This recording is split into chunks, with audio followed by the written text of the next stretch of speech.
Welcome back. Now we're going to talk about a magical realm, but it has real comparisons to the planet we call home. Joining us now is Carol Demma Mau. She is the author of this book, Wisdom from the Pearl Necklace. It is a fairy tale filled with fairies and elves, but it's also got an important message about environmental conservation.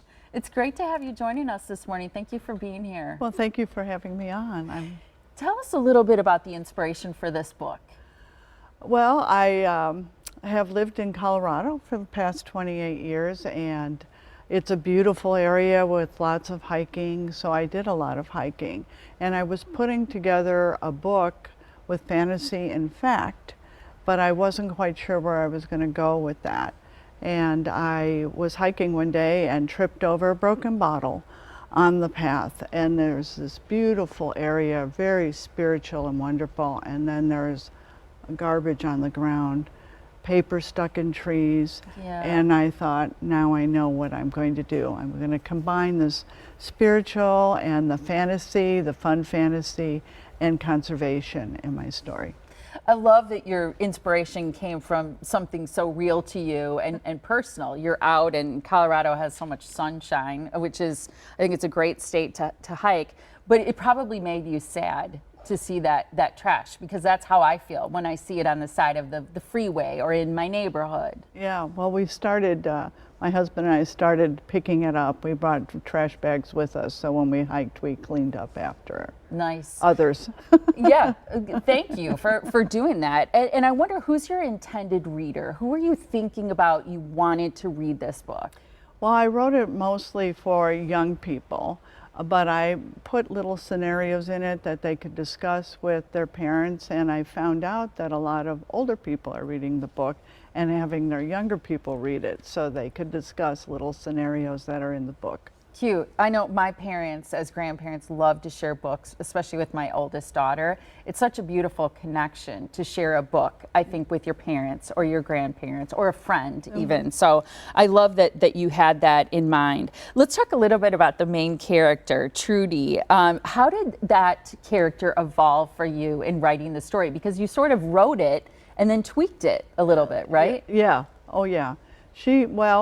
She's a little bit of me in her, of course, because being the author, but she starts out as just a regular kid having a regular day, and she runs into a situation that she has to think about and gets her friends involved in it, and she eventually grows and gets into this inner world with the American fairies, and then she decides to kind of take the lead, and she becomes the leader of this group. So she changes all through this. All the time she's holding a small secret with her that she eventually shares with everyone and becomes a really good, kind connection of friendship. Oh, I like that. I love stories of friendship that are positive for young readers, because I think they struggle so much socially sometimes and with friends. How do you hope people will internalize the messages in your book and the stories that you share in it? Well, first, I hope that they understand that we're all connected in love, and that we are also connected to the earth, and we need to keep our earth and our animals and our trees in pristine condition, not the condition that they've ended up in, that we're responsible along with all earth elementals and keeping the earth clean. I love that, when we think about plastic in the oceans and things like that, it makes me so sad.